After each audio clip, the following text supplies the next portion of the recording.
अच्छा देखें, vector space जो है हमारा टॉपिक है। वेक्टर स्पेस बेसिकली क्या है, हमारे पास एक स्पेशल केस है मॉड्यूल का। ठीक है, एक अलजेब्राइक स्ट्रक्चर है जो कि कुछ प्रॉपर्टीज को जो है वो कुछ उसके एक्सियम्स हैं, उनको जो है वो सेटिस्फाई करते हैं। ठीक है, तो उनको हम वेक्टर स्पेस कहते हैं। जिस तरह से हमारे पास ग्रुप्स होते हैं, ठीक है, इसी तरह फिर हमारे पास रिंग्स होते हैं, और फिर इसी तरह मॉड्यूल हमारे पास होता है। ठीक है, अब रिंग के जो कुछ स्पेशल केसेस हमारे पास होते हैं वो क्या होते हैं, फील्ड्स होते हैं। ठीक है, इंटीग्रल डोमेन्स होते हैं। इसी तरह मॉड्यूल का जो स्पेशल केस है ये वेक्टर स्पेस होता है। ठीक है, तो वेक्टर स्पेस बेसिकली एक अलजेब्राइक स्ट्रक्चर है जो कि कुछ प्रॉपर्टीज हैं इसकी, उसको फॉलो करता है। तो प्रॉपर्टीज को देख लेते हैं। अब सबसे पहली प्रॉपर्टी क्या है कि अगर कोई भी दो एलिमेंट्स हम लें सेट में से और उनको सम करें तो अगेन उनका जो सम होगा वो भी उसी सेट में होगा। इसको कहते हैं closure with respect to addition. ठीक है, या इसको क्लोज्ड अंडर एडिशन कहते हैं। इसी तरह से अगर दो एलिमेंट्स हम सम करें और उनकी पोजीशंस को अगर हम चेंज करके सम करें तो भी इक्वल आता है, मतलब सेम मीनिंग होती है। U plus V equals to V plus U, इसको हम कहते हैं commutative with respect to addition. ठीक है, ये सारी जो है वो ग्रुप की प्रॉपर्टीज हैं बेसिकली। ये पांच प्रॉपर्टीज जो है वो हमारे पास ग्रुप की होती हैं, अबेलियन ग्रुप की इनफैक्ट होती हैं, जो विद रिस्पेक्ट टू एडिशन है। इसी तरह ये एसोसिएटिव प्रॉपर्टी हमारे पास होती है। ठीक है, अगर तीन एलिमेंट्स को हम सम कर रहे हैं तो उनका ऑर्डर इस तरह से अगर हम चेंज भी करते हैं तो इक्वल होता है। इसी तरह से there is a vector called the zero vector in V such that U plus zero equals to V, इसको हम कहते हैं एडिटिव आइडेंटिटी। ठीक है, यानी एक ऐसा एलिमेंट होगा सेट के अंदर कि जिसको किसी भी एलिमेंट से सम करें तो हमें वो एलिमेंट इटसेल्फ मिल जाएगा।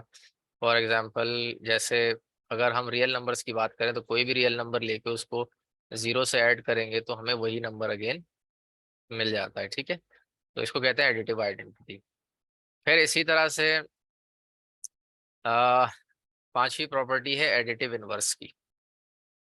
यानी कि हमारे पास कोई एलिमेंट यू है उस स्पेस में तो माइनस यू भी होगा, जिसको हम उस एलिमेंट से सम करेंगे तो हमें आइडेंटिटी एलिमेंट मिलेगा। ठीक है, और आइडेंटिटी क्या है इस वेक्टर स्पेस की, जीरो। ठीक है, तो ये पांच प्रॉपर्टीज हैं जो कि विद रिस्पेक्ट टू एडिशन है। उसके बाद पांच प्रॉपर्टीज हमारे पास आती हैं विद रिस्पेक्ट टू मल्टीप्लिकेशन, और इसको हम कहते हैं स्केलर मल्टीप्लिकेशन। ठीक है, तो सबसे पहले पहली प्रॉपर्टी क्या है, अब ये जो प्रॉपर्टीज है इसके नीचे सारी विद रिस्पेक्ट टू मल्टीप्लिकेशन है। तो ये सी क्या है, सी एक स्केलर है। अब देखें, स्केलर जो है बेसिकली वेक्टर स्पेस में जो हम स्केलर लेते हैं वो लेते हैं फील्ड से। अब फील्ड क्या होती है, खैर मैथमेटिक्स के स्टूडेंट्स को तो आइडिया है इसके बारे में कि फील्ड्स क्या होती हैं। वो भी इसी तरह का स्ट्रक्चर होता है, अलजेब्राइक स्ट्रक्चर होता है। इसी तरह उसमें जो है वो प्रॉपर्टीज होती हैं, 11 प्रॉपर्टीज होती हैं जिनको वो सेटिस्फाई करता है। पांच जो है वो विद रिस्पेक्ट टू एडिशन होती हैं, सेम जो हमने अभी पढ़ी हैं, और पांच विद रिस्पेक्ट टू मल्टीप्लिकेशन होती है। वहां पे स्केलर मल्टीप्लिकेशन नहीं होता बल्कि नॉर्मल मल्टीप्लिकेशन होता है। ठीक है, और वो हम ये कह सकते हैं abelian group with respect to addition होता है और abelian group with respect to multiplication भी होता है, और लेफ्ट राइट डिस्ट्रीब्यूटिव लॉ को होल्ड करता है। तो स्केलर हम लेते हैं किसी भी फील्ड से, फील्ड से मुराद फॉर एग्जांपल रियल नंबर्स। ठीक है, अब रियल नंबर्स जो है ये फील्ड बनाते हैं। ठीक है, तो हम कोई भी स्केलर जो है वो फील्ड से लेते हैं, तो उसको मल्टीप्लाई करेंगे किसी भी एलिमेंट से तो अगेन वो वी में होगा। ठीक है, यानी उसी स्पेस में होगा। फॉर एग्जांपल, मैं एक वेक्टर ले लेता हूँ, लेट्स से 1 2, और इसको किसी भी स्केलर से मल्टीप्लाई करता हूँ, फॉर एग्जांपल -2 से मल्टीप्लाई करता हूँ, तो मेरे पास आएगा -2 और -4। अगेन ये क्या है, एक वेक्टर है R2 के अंदर। ठीक है, यहाँ मैंने R2 में एक वेक्टर लिया था, ठीक है, और उसको स्केलर से मल्टीप्लाई किया, तो अगेन जो मुझे वेक्टर मिला वो R2 में ही मिला। इसका मतलब है जो मैं स्पेस यानी R2 कंसिडर कर रहा हूँ यहाँ पे इस वक्त, ठीक है। तो ये इसको कहते हैं scalar multiplication with sorry scalar multiplication, ठीक है। इस प्रॉपर्टी को कहते हैं scalar multiplication closed under scalar multiplication, ठीक है। इसी तरह से फिर हमारे पास डिस्ट्रीब्यूटिव प्रॉपर्टी होती है, ठीक है। अ,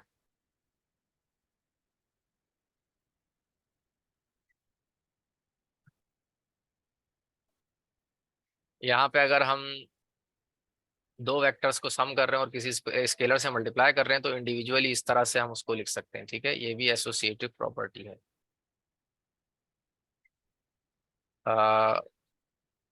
डिस्ट्रीब्यूटिव है, सॉरी एसोसिएटिव नहीं है, डिस्ट्रीब्यूटिव है ये, ठीक है। इसी तरह से अगर दो स्केलर्स हम लेते हैं और किसी एक वेक्टर से मल्टीप्लाई करते हैं तो उसको फिर हम इंडिविजुअली इस तरह से मल्टीप्लाई कर सकते हैं, ये भी डिस्ट्रीब्यूटिव प्रॉपर्टी है। उसके बाद अगर हम दो स्केलर्स का प्रोडक्ट लेके उसको वेक्टर से मल्टीप्लाई कर रहे हैं तो फिर उसको इस तरह से हम लिख सकते हैं, जो कि एसोसिएटिव प्रॉपर्टी है। एंड लास्ट प्रॉपर्टी हमारे पास है आइडेंटिटी एलिमेंट, यानी identity identity with respect to multiplication, यानी कि एक ऐसा एलिमेंट होगा जिसको हम किसी भी वेक्टर से मल्टीप्लाई करेंगे तो वेक्टर इटसेल्फ मिल जाएगा हमें, ठीक है। तो ये 10 प्रॉपर्टीज हैं, अगर इन 10 प्रॉपर्टीज को कोई भी स्पेस सेटिस्फाई करती है तो उसको हम कहते हैं वेक्टर स्पेस, ठीक है। अब कुछ एग्जांपल्स देख लेते हैं। फॉर एग्जांपल देखें, तमाम मैट्रिसेस 2 बाई 2 के, ठीक है, ऑल मैट्रिसेस 2 बाई 2 के, अब क्या ये वेक्टर स्पेस बनाते हैं या नहीं बनाते। तो अब हम चेक कर सकते हैं तमाम 10 की 10 प्रॉपर्टीज इसके ऊपर, ठीक है। इसको अगर हम कोई भी दो मैट्रिसेस लेते हैं, arbitrary matrices, for example A1 B1 C1 D1, एक मैट्रिक्स ये ले लिया हमने, और एक मैट्रिक्स हमने ले लिया A2 B2 C2 D2, और इनको अगर हम सम करते हैं तो हमारे पास क्या आएगा, A1 + A2 B1 + B2 C1 + C2 and D1 + D2, ठीक है, जो कि अगेन जो है वो M2 बाई 2 मैट्रिक्स है, तो इसका मतलब ये क्लोज्ड अंडर एडिशन है। फिर इसी तरह से दूसरी प्रॉपर्टी हम इसमें चेक करेंगे, एसोसिएटिविटी, ठीक है, एसोसिएटिव भी होते हैं ये। And then with respect to addition commutative भी होते हैं। क्या आप इसको मैट्रिक्स 1 + मैट्रिक्स 2 करें तो ये मैट्रिक्स 2 + मैट्रिक्स 1, मैट्रिसेस जो है वो commutative with respect to addition होते हैं, लेकिन commutative with respect to multiplication नहीं होते, ये याद रखिएगा, ठीक है। यानी M1 multiply by M2 is not equals to M2 multiply by M2, ठीक है, ये ऑलवेज ट्रू नहीं होता। तो ये commutative with respect to multiplication नहीं होते, बट वेक्टर स्पेस में ऐसी कोई कंडीशन नहीं है। With respect to multiplication commutativity नहीं है, सिर्फ with respect to addition commutative होना चाहिए, तो ये प्रॉपर्टी भी फुलफिल होती है। उसके बाद आइडेंटिटी एलिमेंट, तो आइडेंटिटी मैट्रिक्स भी होता है हमारे पास, यानी ऐसा मैट्रिक्स है जिसको किसी भी मैट्रिक्स से सम करेंगे तो वही मैट्रिक्स हमें मिल जाएगा, ठीक है। इसी तरह से हमारे पास क्या कहते हैं, नल मैट्रिक्स भी है, ठीक है, जीरो मैट्रिक्स भी है हमारे पास। तो ये प्रॉपर्टीज जो है वो सेटिस्फाई करता है। इसी तरह हमें मैं किसी भी स्केलर से अगर मैट्रिक्स को मल्टीप्लाई करता हूँ तो अगेन मेरे पास जो मैट्रिक्स मिलता है वो 2 बाई 2 का मैट्रिक्स मिलेगा, R2 के अंदर होगा, ठीक है। और इसी तरह डिस्ट्रीब्यूटिव प्रॉपर्टी अगर मैं चेक करूँ, और सारी प्रॉपर्टीज आप चेक कर सकते हैं, आपको वेक्टर स्पेस की प्रॉपर्टीज ये सेटिस्फाई करेंगे। और ये क्या है, in this context note that the zero vector is 0 0 0, जिसको हम नल मैट्रिक्स कहते हैं ना इसको, ये नल मैट्रिक्स है, ठीक है। अच्छा, उसके बाद हमारे पास एक और एग्जांपल है, वो क्या है, पॉलिनोमियल्स की, ठीक है। पॉलिनोमियल्स क्या होते हैं हमारे पास, यानी ऐसी equations in terms of powers of x जिसमें जो पावर्स होंगी एक्स की वो नॉन नेगेटिव इंटीजर्स होते हैं, ठीक है। जो x की पावर होती हैं वो नॉन नेगेटिव इंटीजर्स होती हैं, x power n-2 plus dot dot dot, ठीक है, इस तरह से ये पॉलिनोमियल कहलाता है। जिस तरह अगर मैं लिखूँ x square plus 2x plus 1, ये एक सेकेंड डिग्री पॉलिनोमियल है। अगर मैं लिखूँ x प्लस 1, ये फर्स्ट डिग्री पॉलिनोमियल है। एक्स क्यूब प्लस 1, ये थर्ड डिग्री पॉलिनोमियल है, ठीक है, इस तरह से। अगर x पावर हाफ है तो ये पॉलिनोमियल नहीं है, क्योंकि इसकी पावर इंटीजर नहीं है। x पावर -2 है तो ये भी पॉलिनोमियल नहीं है। क्यों? क्योंकि इसकी जो डिग्री है वो नॉन नेगेटिव इंटीजर नहीं है, ये नेगेटिव इंटीजर है, ठीक है। तो power always non negative integer होनी चाहिए, ठीक है। तो ये पॉलिनोमियल्स हैं। अब जो पॉलिनोमियल्स होते हैं वो भी वेक्टर स्पेस बनाते हैं। तो अब पॉलिनोमियल के स्पेस में से आप, फॉर एग्जांपल अगर मैं आर्बिट्रेरी एक सेकंड डिग्री का पॉलिनोमियल चूज करता हूँ, ठीक है, इस तरह का सेकंड डिग्री पॉलिनोमियल्स की स्पेस बनाता हूँ। अब देखें, इसमें आप दो पॉलिनोमियल ले लें कोई भी, p1 ऑफ x, इसको आप नाम दे दें a1x square plus b1x plus c1, और दूसरा पॉलिनोमियल ले लें आप a2x square plus b2x plus c2, ठीक है। अब इनको आप ऐड करें p1 प्लस p2, तो अगेन आपको एक सेकंड डिग्री का पॉलिनोमियल ही मिलेगा, ठीक है। तो क्लोज्ड अंडर एडिशन भी है। इसी तरह से बाकी प्रॉपर्टीज भी आप चेक कर सकते हैं, ठीक है। सारी प्रॉपर्टीज को ये सेटिस्फाई करेगा, ठीक है। और कुछ और एग्जांपल्स भी यहाँ पे होंगी, और कुछ एग्जांपल्स हम ऐसी देखेंगे कि जो वेक्टर स्पेस नहीं है। फॉर एग्जांपल यहाँ पे मैं एग्जांपल देता हूँ आपको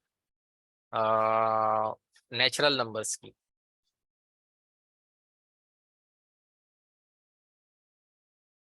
ठीक है।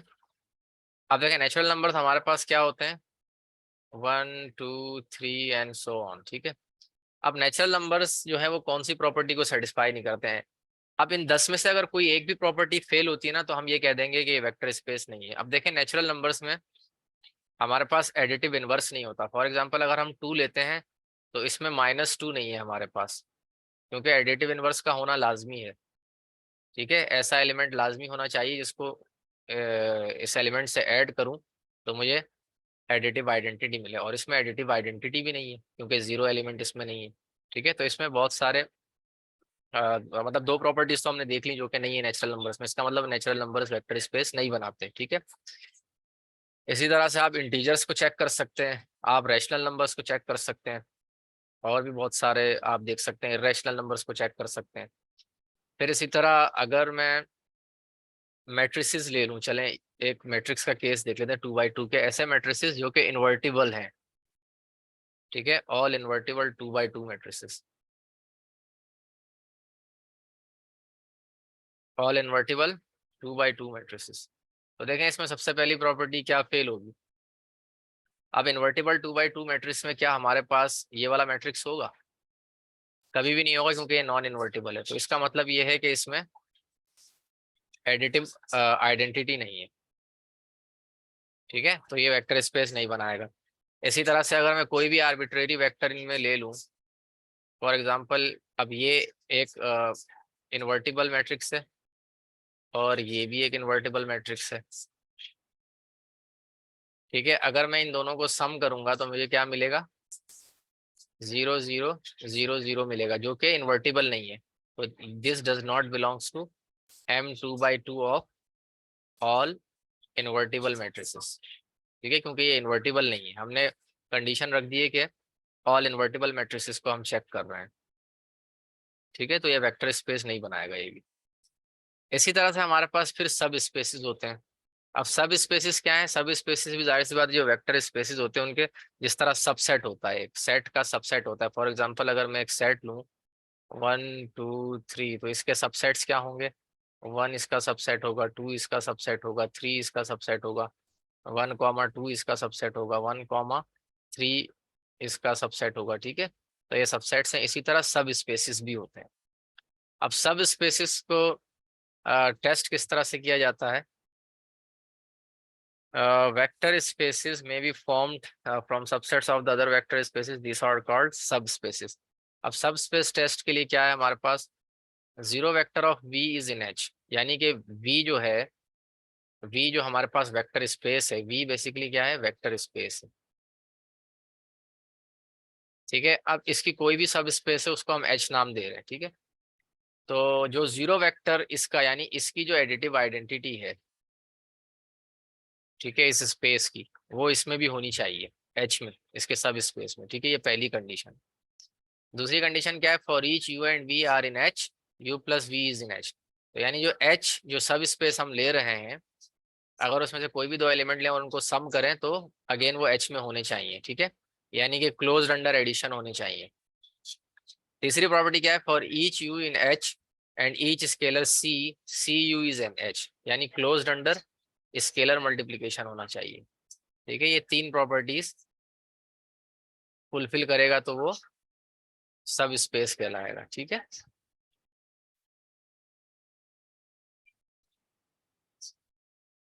अच्छा अब ये देखें, ये एक एग्जाम्पल है हमारे पास सब स्पेस की। अब for example H equals to A zero B, A and B are real, show that H is a subspace of are three.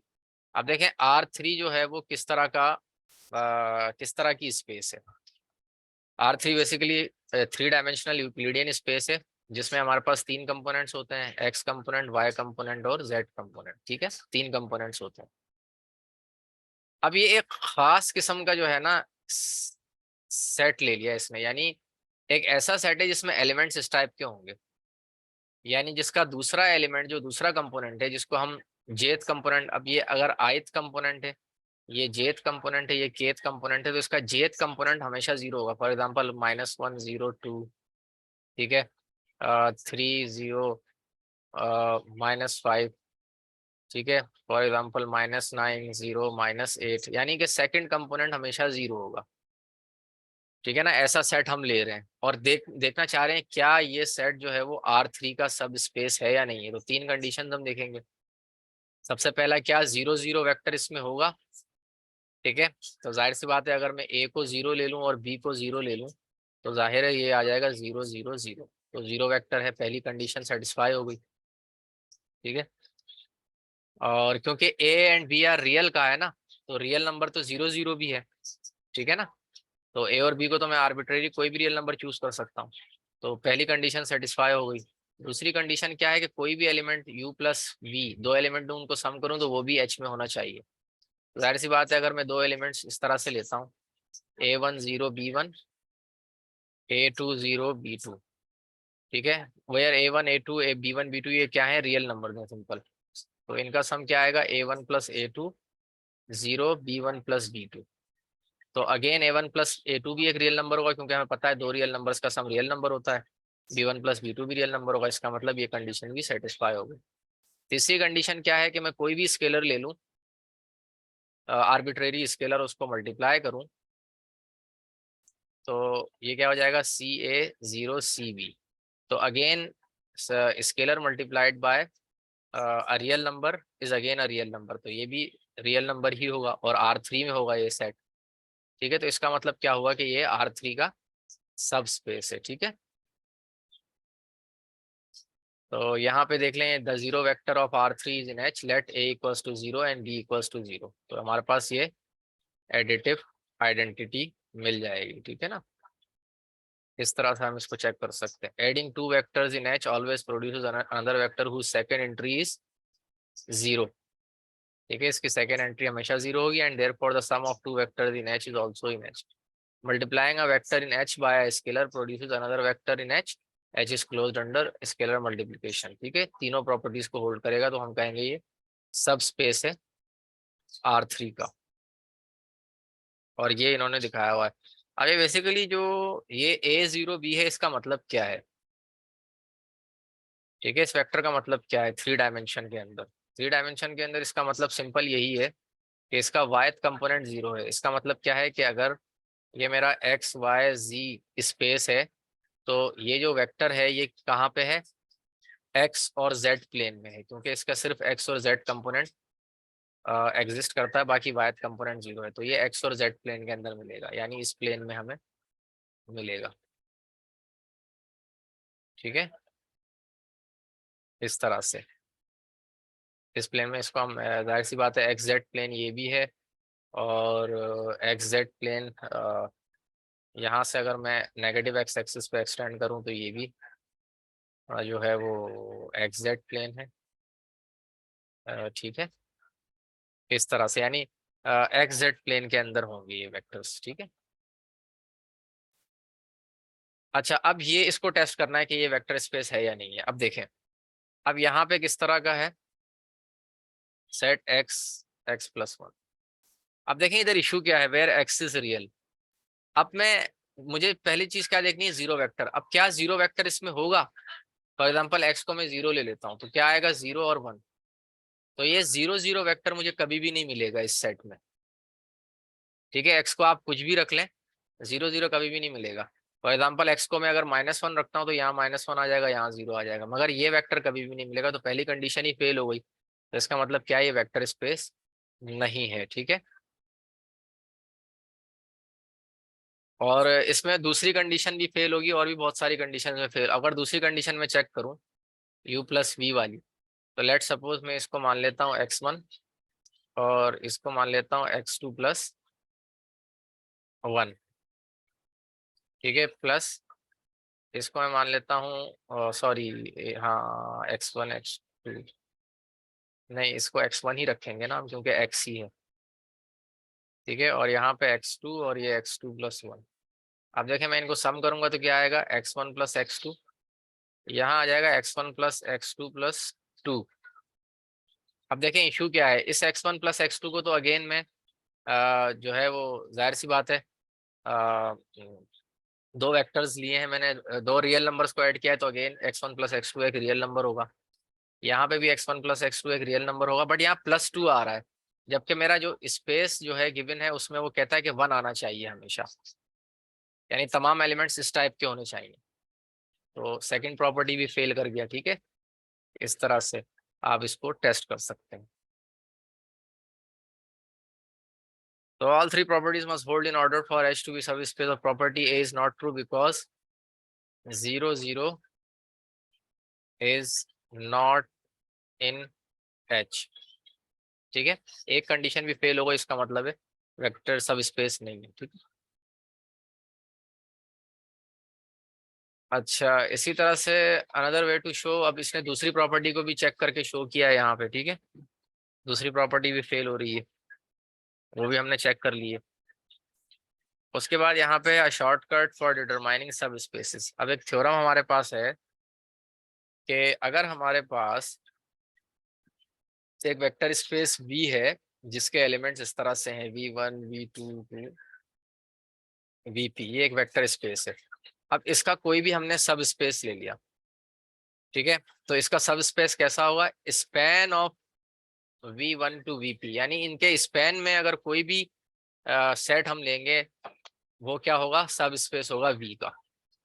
ठीक है, span of V1 V2 V3, मतलब इनमें से कोई भी हम, for example span of V1 V2 and V3 ले लेते हैं सिर्फ। ठीक है, तीन वेक्टर्स ले लेते हैं, और इनका स्पैन क्या होगा, इनका स्पैन जो है इसका सब स्पेस होगा इस वेक्टर V के इस स्पेस का। ठीक है, इस पर भी कुछ एग्जांपल हम देखते हैं अभी नीचे, तो और ज़्यादा क्लियर होगा।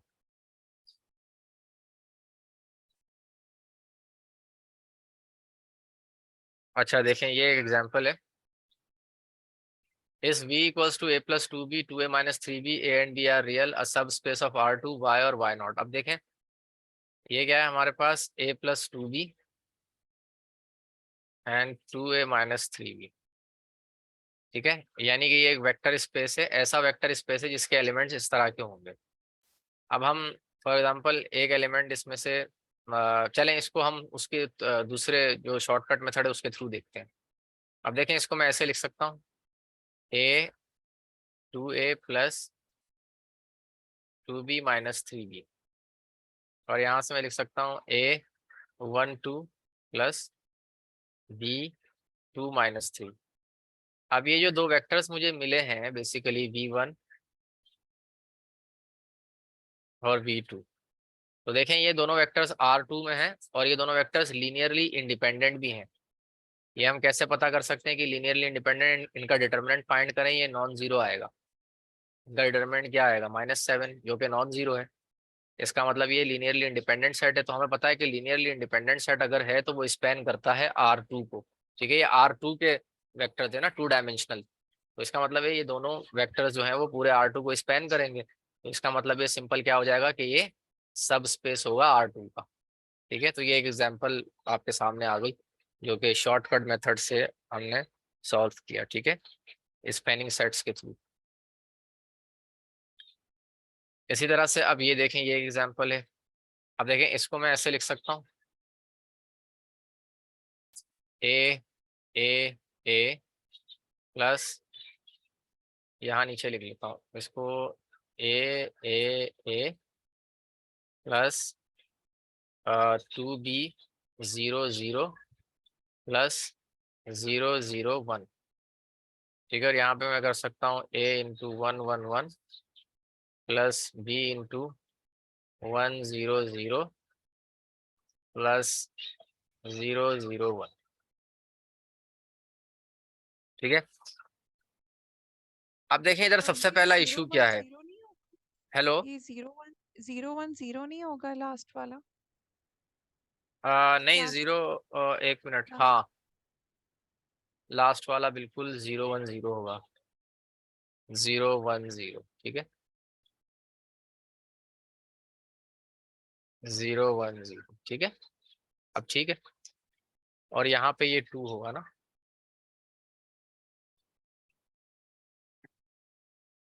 ठीक है, अब देखें ये इस तरह का हमारे पास सेट है। अब इसमें क्या इशू है, देखें पहली चीज ये है कि ये जो वेक्टर्स का सेट आया v1 v2 v3, क्या ये सेट जो है वो लीनियरली इंडिपेंडेंट है। तो इसको हम चेक कर सकते हैं।